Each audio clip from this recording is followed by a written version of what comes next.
Good afternoon. BSc part second. आपने water तंत्र पढ़ लिया, कार्बन डाइऑक्साइड तंत्र पढ़ लिया प्रावस्था आरेख में। अब तीसरा तंत्र है, ये थोड़ा डिफरेंट है, इसे हम कहते हैं सल्फर सिस्टम या गंधक तंत्र। गंधक के दो क्रिस्टलीय अपरूप होते हैं, एक कहलाता है एक नताश गंधक रोम्बिक मोनोक्लिनिक सल्फर और दूसरा कहलाता है विषमलंबाश गंधक SR। ये आपका चित्र है, इसको ध्यान से देखिए। इसमें 1 2 3 4 त्रिक बिंदु हैं। SR गंधक जो है विषमबुलाश गंधक साधारण तापों पर स्थायी रहती है। जो आप पीले रंग की गंधक देखते हैं वो होती है विषमबुलाश गंधक या रोम्बिक सल्फर। यदि धीरे धीरे एक विषमबुलाश गंधक को गर्म किया जाए तो 95.6 डिग्री सेंटीग्रेड पर एक नताश गंधक में परिवर्तित हो जाती है, परंतु यह प्रक्रिया बहुत स्लो होनी चाहिए क्योंकि इसमें आणविक पुनर्व्यवस्था होती है। संक्रमण में अगर आप तेज़ी से गर्म करेंगे SR को तो ये SL द्रव सल्फर में परिवर्तित हो जाएगी।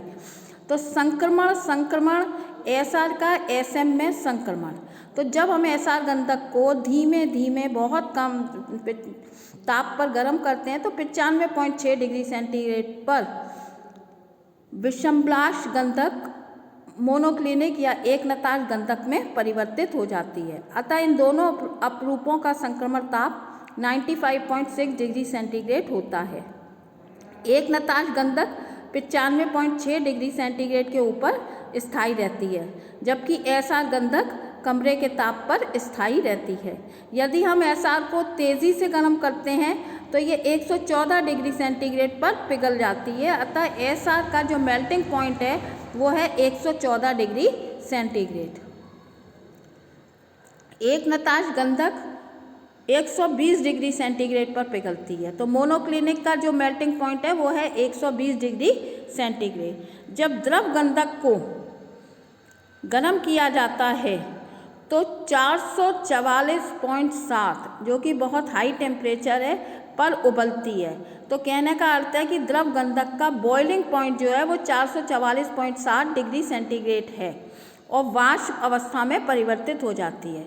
अतः गंधक तंत्र में 4 प्रावस्थाएं होती हैं। इस चित्र में 4 प्रावस्थाएं, पहली है रोम्बिक सल्फर, दूसरी है मोनोक्लिनिक सल्फर, तीसरी है द्रव सल्फर और चौथी है गंधक वाष्प। एक घटक तंत्र में साम्य में रहने वाली अधिकतम प्रावस्थाओं की संख्या 3 होती है।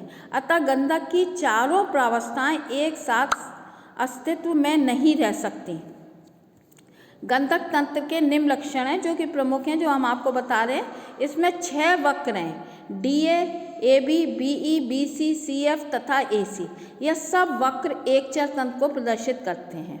वक्रों के बीच के क्षेत्र वक्रों से विभाजित 4 क्षेत्र हैं और प्रत्येक क्षेत्र में एक प्रावस्था दर्शाई गई है। अतः ये द्विचर तंत्र को प्रदर्शित करते हैं।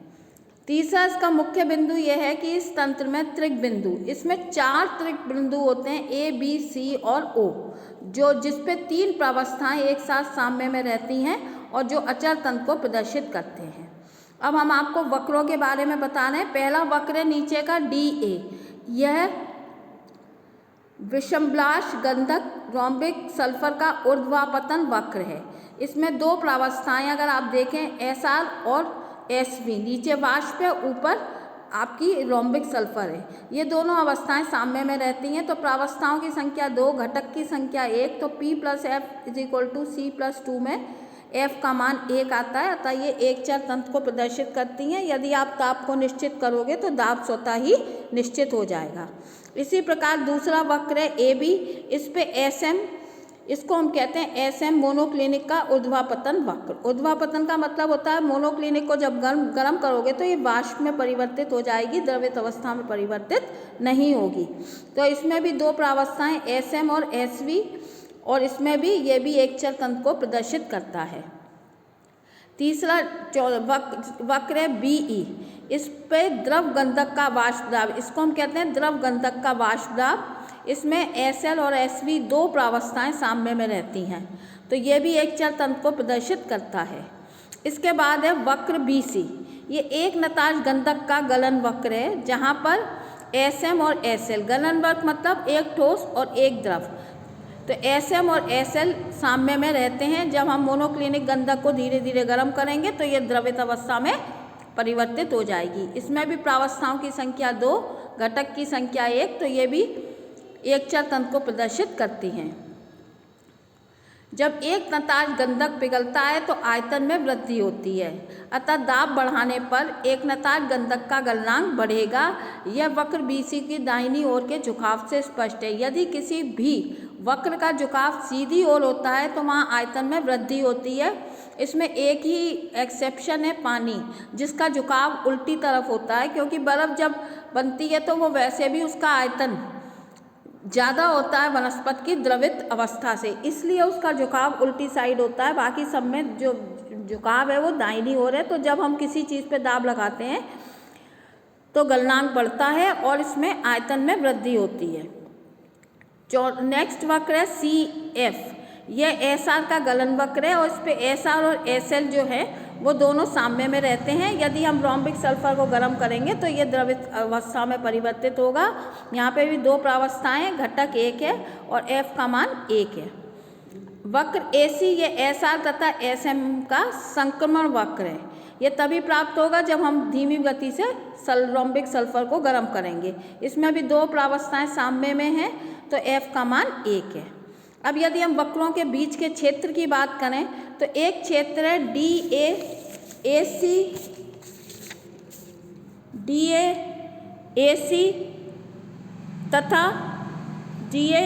तथा CF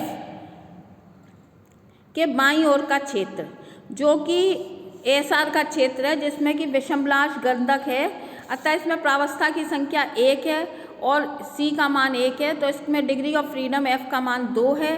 तो ये द्विचर तंत्र को प्रदर्शित करता है। इसमें यदि हम सल्फर के कहीं पर भी अध्ययन करना है तो हमें जिस भी पॉइंट पे हम अध्ययन करेंगे उसके लिए हमें ताप को और दाब को स्वयं ही निश्चित करना पड़ेगा।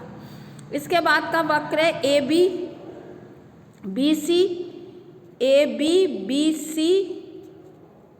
और BE वक्रों के नीचे का क्षेत्र। यह गंधक वाष्प SV का क्षेत्र है, जिसमें कि सिर्फ एक ही प्रावस्था है गंधक वाष्प की। यह भी द्विचर तंत्र को प्रदर्शित करता है। इसके अतिरिक्त FC, CB और BE वक्रों से आंशिक बंधा हुआ क्षेत्र यह द्रव गंधक को प्रदर्शित करता है। इसमें सिर्फ एक प्रावस्था होती है, 1 द्रव अवस्था की, और घटक का मान 1 है। इसमें भी द्विचर तंत्र को यह प्रदर्शित करता है। अब इसके त्रिक बिंदुओं की व्याख्या हम कल करेंगे। Thank you.